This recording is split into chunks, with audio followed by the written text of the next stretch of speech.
안녕하세요. 뉴스 속 날씨 유다현입니다. 오늘은 지진과 월성 1호기 관련 논란을 선정했는데요. 지구촌 곳곳에 강력한 지진이 잇따르고 있습니다. 2014년 국내외 지진 통계 알아보고요. 재가동이나 또 영구 정지냐를 놓고 심각한 갈등을 겪고 있는 월성 1호기 문제도 짚어보겠습니다. YTN 사이언스 심재훈 기자와 함께하겠습니다. 안녕하세요. 안녕하세요. 네, 먼저 이 IT 대지진 규모 7.0의 강진으로 무려 30만 명이 넘게 숨졌던 사건인데 당시 무너진 건물 더미에서 극적으로 살아난 한 어린 아이가 있었죠. 이 아이가 지금 5살이 됐는데 이 모습이 공개가 됐다고요? 네, 그렇습니다. 이 세계에 감동을 안겨준 이 아이는 IT 대지진이 일어나기 2달 전에 태어났습니다. 규모 7의 강진으로 무너진 건물 잔해에서 나흘 만에 극적으로 구조됐는데요. 가난한 아기가 물과 음식도 없이 무려 96시간을 버텨 생명을 이어갔습니다. 네. 하지만 상태가 좋지 않아 생존할 수 있을지는 불확실했습니다. 당시 방송 인터뷰 화면 잠시 보시죠. Right here is about, we think, 2 months old. She has broken ribs. You can see her breathing is irregular. 네, 화면에서 보신 것처럼 저 당시 2달밖에 안 됐었는데 이 아이가 잘 자라났다는 거네요. 네, 그렇습니다. 당시 방송을 했던 CNN이 5년 만에 이 아기의 행적을 추적했는데요. 네. 당시 생사의 기로에 섰던 아기는 의료진의 헌신적 치료로 목숨을 건졌고 석 달 뒤에는 노심초사하던 부모와도 재회했다고 합니다. 네. 그리고 5년의 세월이 흐른 지금 이름도 없던 아기는 신데렐라를 좋아하는 소녀 제니로 자랐습니다. 아직 몸 곳곳에 흉터가 남아있긴 하지만 건강은 완전히 회복했습니다. 제니 어머니의 얘기를 들어보시겠습니다.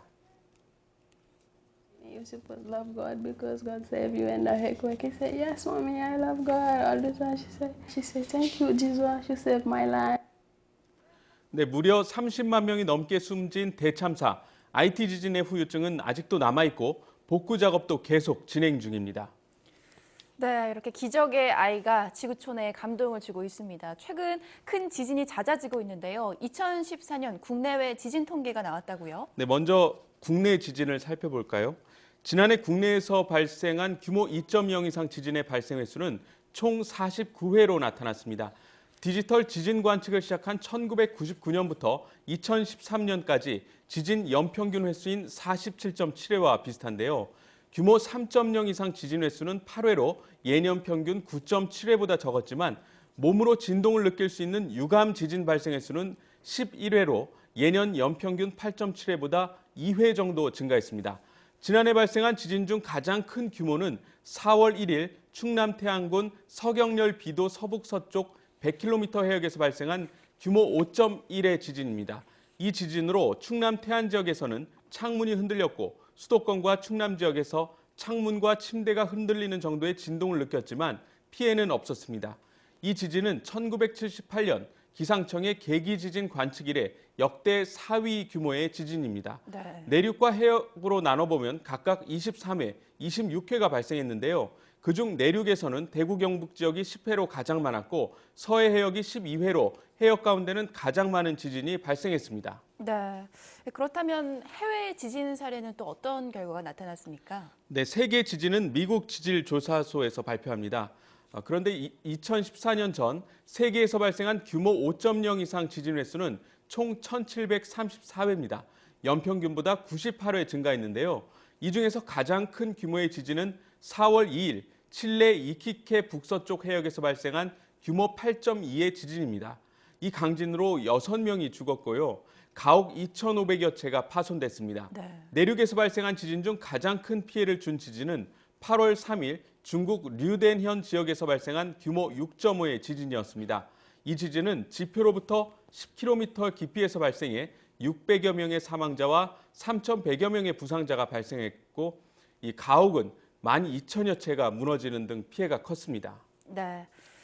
이번에는 재가동을 추진 중인 월성 1호기를 놓고 이야기를 한번 나눠보도록 하겠습니다. 운전을 해도 된다는 측과 또 당장 이 폐쇄를 해라 하는 이런 입장이 지금 팽팽하게 맞서고 있는데요. 네, 일단 이 월성 1호기 어떤 원자로입니까? 네, 이 월성 1호기는 국내 최초로 무거운 물, 그러니까 중수를 감속재와 냉각재로 사용하는 중수로입니다. 연료로는 농축 우라늄을 사용하는 가압경수로와는 달리 천연 우라늄을 그대로 사용하고요. 설비 용량은 67만 8천 킬로와트에 달합니다. 이 평균 가동률은 86%로 경제성이 높은 원전입니다. 월성 1호기는 1982년 11월부터 수명의 기준이 되는 임계운전을 시작했습니다.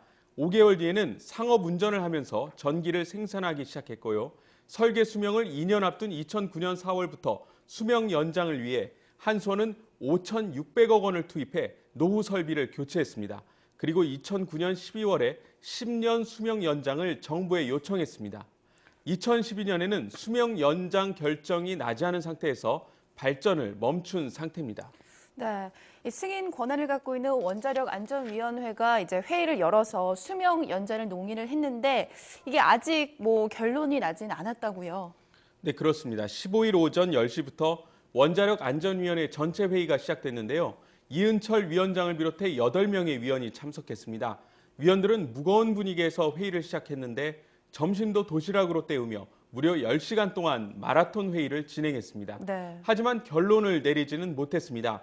원안위는 다음 달 12일 열리는 전체 회의에 다시 월성 1호기 계속운전 허가안을 재상정하기로 했습니다. 월성 1호기는 재가동에 찬성하는 학계와 산업계 그리고 결사 반대를 외치는 지역 주민과 환경단체가 팽팽히 맞서 있습니다. 네. 민관 합동으로 스트레스 테스트를 진행했는데요. 결과도 정반대로 나왔습니다. 따라서 월성 1호기 재가동 문제는 상당히 오랜 기간이 걸려야 결정 날 것으로 보입니다. 네, 오늘 말씀 잘 들었습니다. 고맙습니다. 2014년도 국내외에 많은 지진이 발생했고 인명과 재산 피해도 컸습니다.